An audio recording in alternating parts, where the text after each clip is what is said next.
From the southeastern corner of western North Carolina, this is Folklore.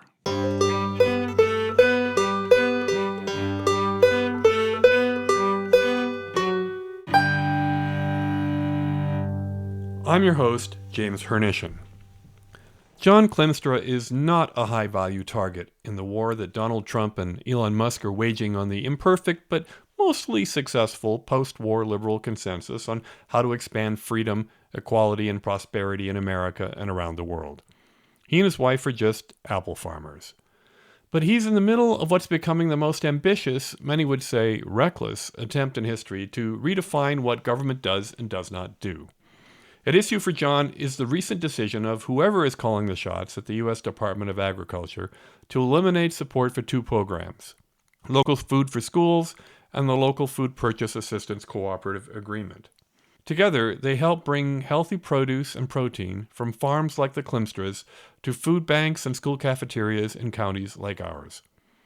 Deleting them will save American taxpayers a grand total of maybe $1.2 billion.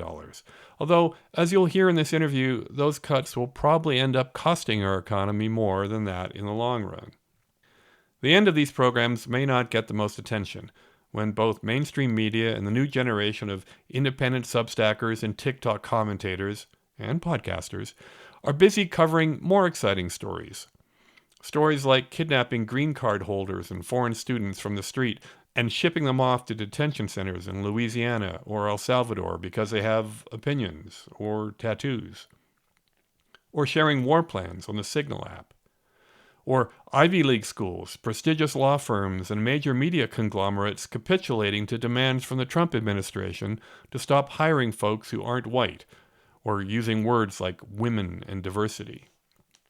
And you're probably not going to see your local newspaper carry any stories about the local effects of slashing the size of the Department of Health and Human Services in half and getting rid of its infectious diseases division entirely. Or eliminating support for renewable energy projects that the federal government is already obligated to fund. And yet, the effects of these under-the-radar changes are just as real. Some will take a while to be felt, but they will change what it means to live, work, and learn in places like Polk County. Shutting down the Department of Education, for example, means cutting Polk School's budget by about 11%. Jon and I talked about how he's being affected by the cuts to the Department of Agriculture and why everyone in the county should be concerned. We set up the mics on the patio of his farm just a few feet from his apple trees. Jon Klimstra, welcome to Folklore. Well, I appreciate it. Thank you for having me. First, let's find out a little bit about yourself and the farm you operate here. It's called TK Farms, right? Right. So this is TK Family Farm. My wife and I started this farm in 2014. I actually grew up in Hendersonville, so right up the road. And my wife and I, after we both graduated college, we said, all right, whoever gets a job first, that's where we're going to move. And so my wife ended up getting a job in Maryland. So we moved up there, and I actually worked for the U.S. Fish and Wildlife Service for about 11 years up there. And when we had our second and third child, so we had twins for our second and third, we decided that we really wanted to be closer to our home and to our families. So we decided to make the decision to move back. And we talked about a farm while we off and on while we lived in Maryland. And so then when we moved back, we said, well, let's do that and try. So we found this place here in Polk County and we started the farm in 2014. And then 2016 is when we first planted our first acre of orchard. And so from there we've grown, and we're at about 3.5 acres now of high density apple orchard. And so we've got around 4,500 trees total. And we have a small packing house that we grade all our apples in before they're sold. And so, yeah, that's pretty much our operation. So how does that size of a farm relate in terms of the industry in this part of the world? Is that a medium-sized farm, or is it? We're a pretty small farm, even for the size industry in North Carolina. And North Carolina has a fairly small apple industry. It's a lot smaller than it used to be. And so even with that, we're a pretty small operation. And A medium-sized farm is probably 40, 50 acres, and then there's some larger ones that are in the hundreds of acres. So let's talk about today's subject, and that is the changes at the Department of Agriculture, the U.S. Department of Agriculture. What is this program that you used to be part of and that is threatened now? So the USDA had a program, and it's one of several programs that they administer. But basically, they were providing funding to help bring local food to local communities to try to make that connection, and it was really to help small to medium sized farms that would possibly have trouble getting into those outlets and those markets. And so that was really the whole point here, was to, again, like I said, make that connection between smaller local farms and bringing that local food into those communities. And you've been working with that program? Yeah, so we kind of got started with that in a little bit of a roundabout way. We right after or on the tail end of COVID, ASAP, the Appalachian Sustainable Agriculture Program, approached us, and they wanted to hook us up with a food share in Polk County called Share Thy Bread. And I think that initial funding wasn't necessarily a part of the USDA program, but they're a food bank, a food share, and so we were able to get in with them to start selling our apples to them for the local community. And so, kind of from there, we've grown, and we participate with some other food shares. They're actually just over in Spartanburg County from us, and we sell to them, and those apples get distributed into what I call kind of food deserts, or places where it's hard for underprivileged folks to get local fresh food. And so that, again, that program, that federal program, helps to bridge that gap and help support funding for them. Well, how do the apples get from your farm to the people who you say have no trouble getting access to things like fresh produce?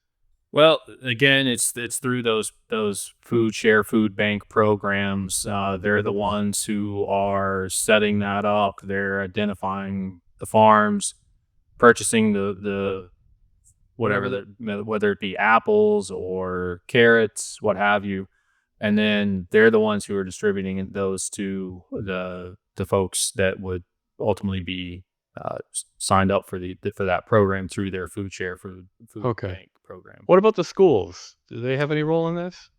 Yeah, so the schools are, that is something new for us. And that is, again, partly because of this program through the USDA. And so we were identified as a farm that would be interested, and then have begun conversations with the school system here in Polk County, and are trying to provide our apples for the school system. And it could even go, outside to other, Rutherford County school system, if we were able to meet that demand. So, when I think of apples, I mean, certainly there's Polk County, but apples are kind of a ubiquitous thing, and that everybody wants them, especially during apple season. So, to me, kind of local is Polk County and the surrounding areas. Yeah, Just perhaps it would make sense just to point out that you're down in the southeastern corner, Yeah, off to the east of Green Creek. yes, we're in the southeastern corner of the county, and so South Carolina is less than a mile down the road, and the road we live on is actually the county line between Polk and Rutherford County. So, we're kind of in this corner where we can access these different communities, and trying to provide, local apples to these various communities. What kind of contribution would the USDA program funding mean to your operation? Well, it there's different levels of what that means, and for for us, this past year, we were participating in the program, and we were actually moving apples through a produce company called Taylor Brothers. I can't remember the name exact, but they were able to pay us basically what I would charge retail for a bushel of apples. And that was because of the funding they had received from that program. And so it becomes a situation where a smaller farm like ours would be able to still charge what I would need to charge in order to be profitable and be able to provide local food to the community. Without that, then you're in a situation where that goes to the lowest bidder. And so then you're talking about bringing in apples in a food service company, for instance. And so, then that's not a local product. It doesn't benefit the local community. So that, it really helps both sides of the coin there. And so for us, like I said, it really makes a difference in terms of how much we can get for our product when we're able to sell it. So when did things change? So apples, because of the seasonality of them, we won't fully have an understanding of what we're going to be able to do here with these programs until the beginning of August. And so that's when apples come in and we start to harvest and get things ready to start to sell. So unlike other crops or meat, for instance, that have maybe could be grown longer, for us, we have a fairly short window. So August to about October, November is when we'll harvest. So right now, we're a little unsure as to what this is going to ultimately mean. I've talked to some of our outlets, and they're still committed to buying from us. What that price point looks like, I'm not sure yet. So I think everybody's just kind of waiting to see what happens here and what this ultimately means. Well, let's get into the somewhat administrative, bureaucratic side of this. Then, I mean, what did you learn that caused you to be concerned about whether this is going to work for you this fall? So it means that the funding that's been taken away. For instance, I emailed with a woman who's coordinating a program to get local food into the school systems, and she said right out of the gate that they're not going to be able to purchase meat products because they can't meet that price point without that funding. They said that produce is a little bit different story, but again, until I know, and we're supposed to meet about this later in May, until I have a better understanding of what their price points are, it may not make sense for me to be able to sell into those programs still, because again, that funding made up the difference in kind of that lower price point and brought it up to where, for me as a small farm, it made sense. I mean, I was able to sell to those programs. And this is part of the general approach to trimming down the government that the current administration is pursuing. Right, correct. And if you start to look at some statistics about what these programs do, when you start talking about the SNAP program and these programs that fund purchasing local foods into schools, you start to get the sense of how beneficial they actually are. And when you talk about something like SNAP, I think my understanding, and this is straight from the USDA's website, is that every dollar that gets spent on that program, the return on investment's $1.79. So that's a pretty good return on the investment there. And the way I always kind of think about it is it's not impacting me, because I think of our farm as kind of a spider web, and you have all these strings that go out from our farm to the local economy. And so if I'm able to get more for my product, I have more money that I can then spend on my business, which then I can turn around and do more things in the community, whether it's hire somebody, go forward with a project that I've been thinking about. So then we're purchasing materials from the local farm supply stores, what have you. So it really is kind of this intertwined system that is more than just me selling to a school or to a food share. And the other thing about the SNAP benefits and those programs is that when that money gets put into people's pockets, they spend that money within 2 to 3 weeks. So it's a much quicker return or not or turnaround rather from when they get that money to when it goes back into the economy.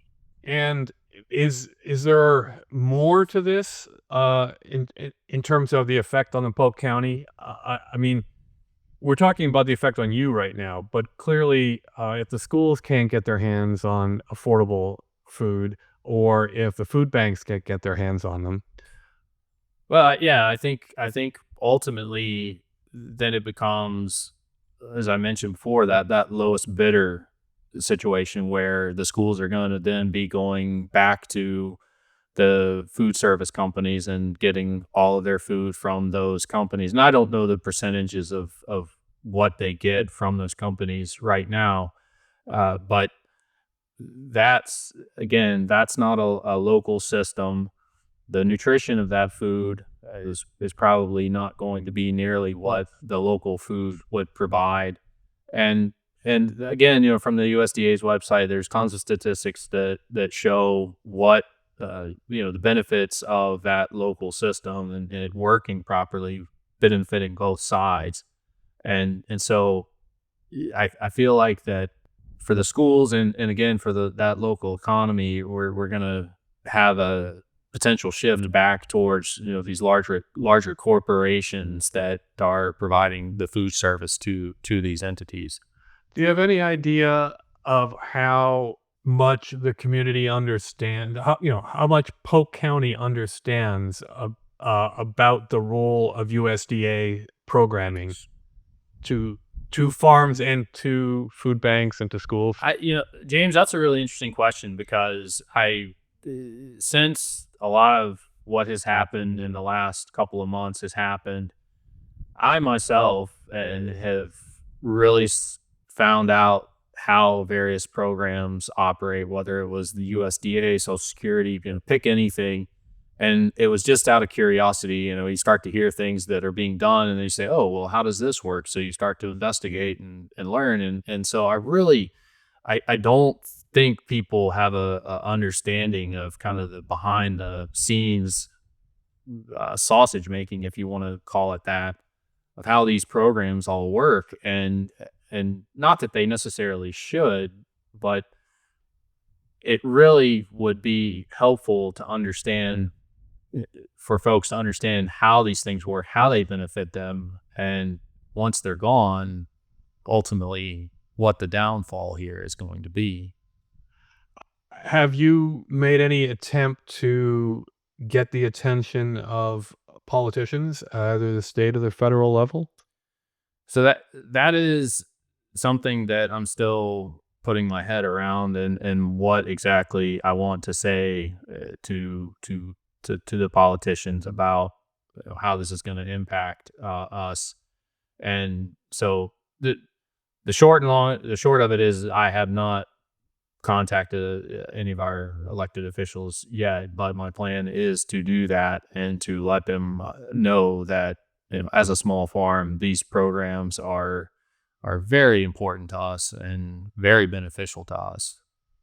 Because I ask up because I was watching the feed of Congressman Chuck Edwards up in Asheville a couple of weeks ago. He's no longer representing you, right? That would be Tim Moore, right? Because Polk County got split in half. But Chuck Edwards was very adamant that the attempts to streamline and improve the efficiency of the government were in everybody's best interest. But he didn't seem to be able to go down to the granular detail of how those cuts, what those cuts do. And I'm not sure that a heck of a lot of people here understand that the county really does rely on federal funds for a lot of the things we think of as core activities. And you look at an apple orchard, I don't think you see an American flag. You don't think of federal money pouring into this farm. And you're not completely reliant, obviously, on federal funding. But if you could tell people in like an elevator pitch how they should think about how the federal government spends its money and how it trickles down to the local level, what would you say? Well, I mean, I think you kind of summed it up there that it's that there's a lot starting at the county level that works its way up that the federal government does for local governments, state governments, and unfortunately, I think that what potentially may happen is some of these things may go away, and then people are gonna wake up one day and say, "Well, wait a minute, why don't I have this?" And then they're gonna think, "Well, the, the I don't know if that's gonna be what takes making the connection between what the federal government was providing and what has happened is, ultimately for it to truly be gone." Because to try to sit and explain to somebody how much behind the scenes things that the federal government is providing. I mean, I was a federal employee for 11 years, and it's difficult to make people understand that. So honestly, I'm not sure how you give them an elevator pitch without their eyes glassing over. And I'm not trying to dodge the question. I just it that's it's a it's a hard thing to kind of wrap your head around to have people say, "Oh yeah, I get it. That's why we need that."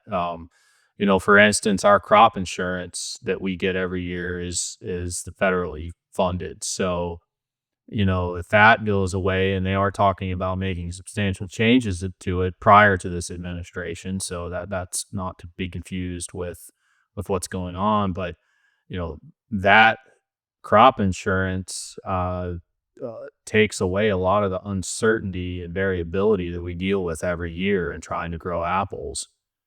So if that goes away, then that's a pretty big thing that we we use again to kind of deal with that uncertainty and variability. But um, you know, does the average person understand that because TK Family Farm lost their crop insurance, that now they're not going to be able to do X, Y, and Z? I don't know. So I think people just have to be engaged. I mean, I think you have to start to get to better understand how government works, and I feel like some of what's happening here is just people just don't have a basic understanding of how the government works. Well, there is a theory among critics of the current federal administration that we're just going to have to let it all fall apart before people do get the message.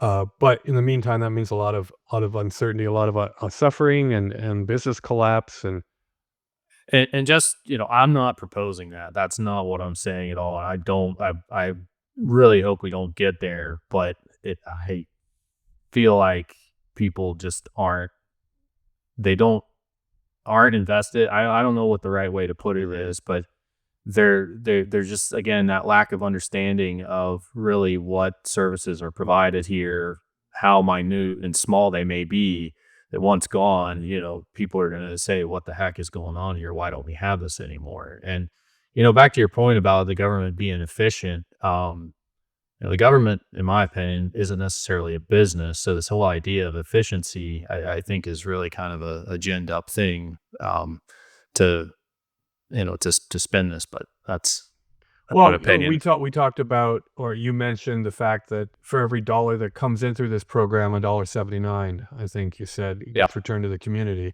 I mean, so many government programs do that.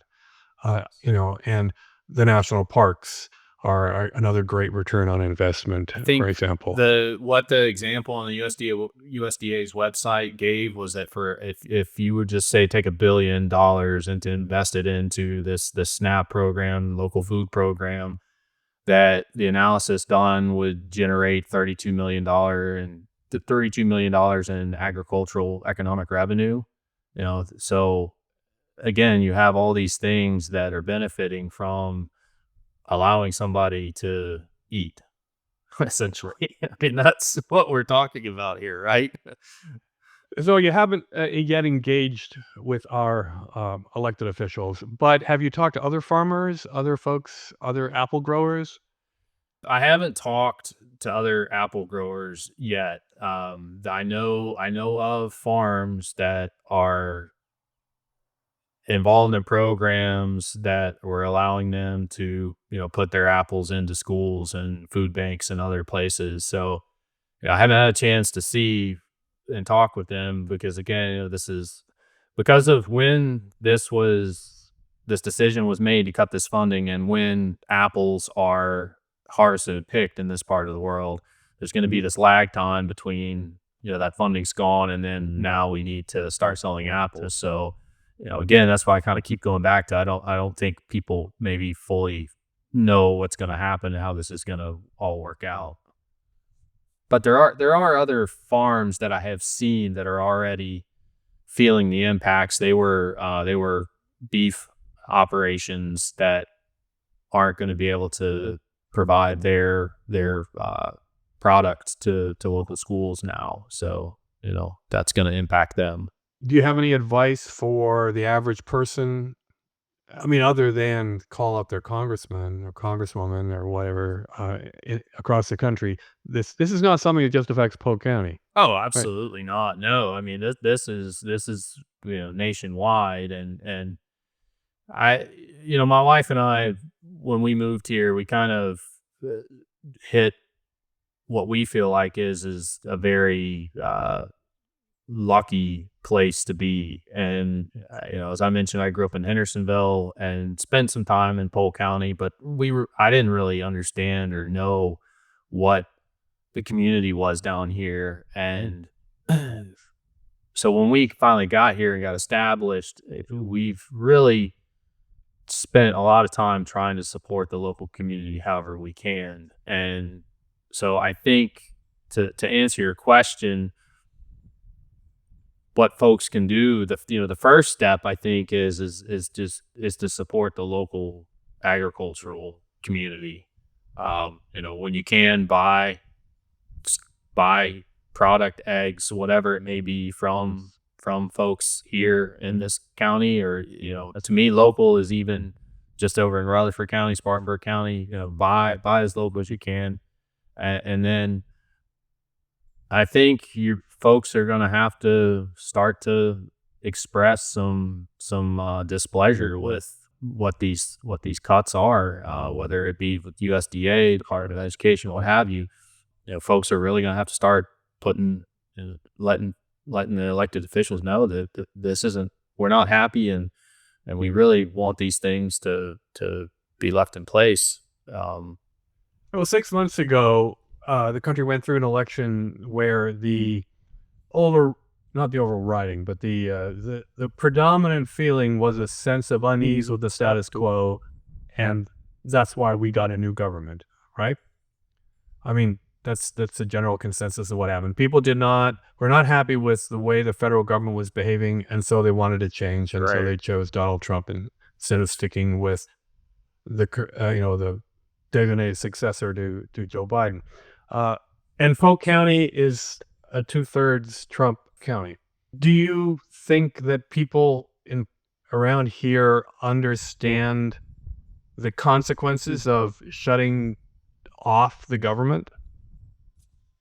I don't think that that's yeah, I don't think that that's gonna be fully recognized until, months down the road, and then it's gonna be as I keep going back to, people are gonna kinda stand up one day and look around and say, why isn't this here anymore? And not realize that, yeah, it may have been something you didn't fully understand or know about, but it was a vital service that was operating in the background and now it's not there. And now you don't have it. And so how do you get that back?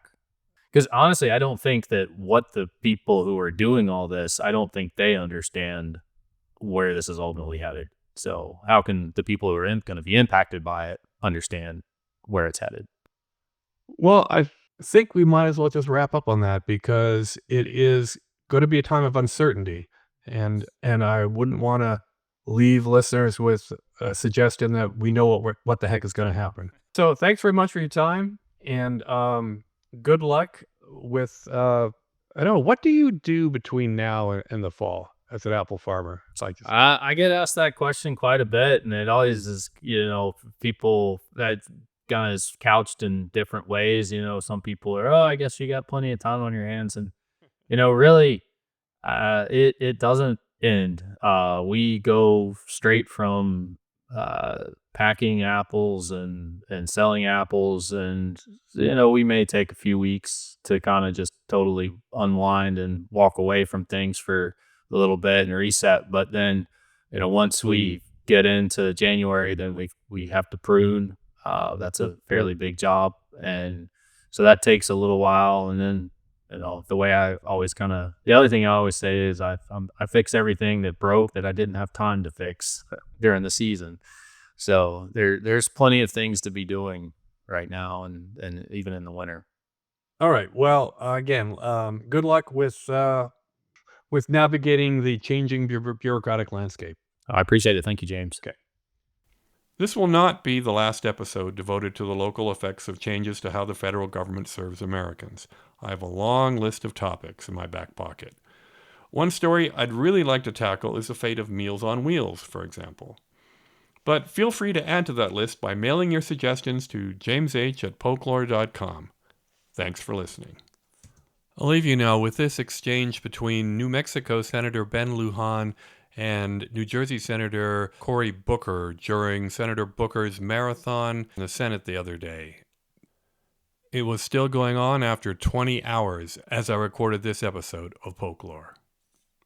Senator Booker, the question that my constituents and I have for you is, can the farmers and ranchers of America afford to pay for another Trump tax scam with all this nonsense that's going on? I mean, it's a question I get when I'm at church. I say not during church, but after church is okay. Yeah. Or at the grocery store.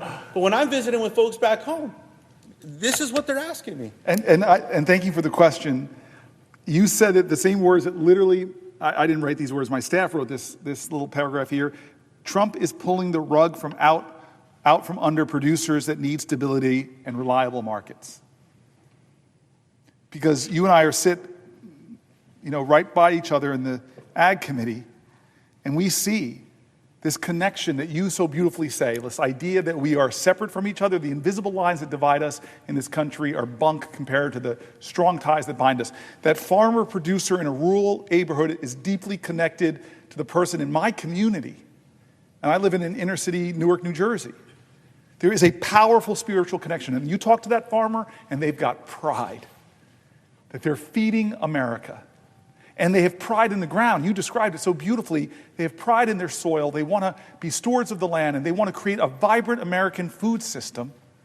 And they rely on people that empower them in that process and don't pull the rug out from under them, drag back contracts, cut programming, especially not those programs that help them get fresh fruits and vegetables, healthy foods to food banks. You talk to the food banks. They'll attest that families, how grateful they are for that fresh fruits and vegetables. You said it right. Parents want the best quality food for their kids. But this food system is killing them. And when I heard the new Secretary of HH&S talk about, hey, we need to get greater access to fresh, healthy foods. Food is medicine. Things I've been saying for years. And what do when they get in there? They cut the very programs that help our farmers and get fresh fruits and vegetables to kids to deal with chronic disease. How could you say out of one side of your mouth, Trump, oh, I'm going to let the Maha people go their way, and then the first thing you do is cut the programs that help kids get healthy, nutritious foods? It makes no sense. It makes no economic sense. It hurts our farmers. It hurts our farm workers. It hurts our end users. It's not fair, and I appreciate your question, sir. Thank you.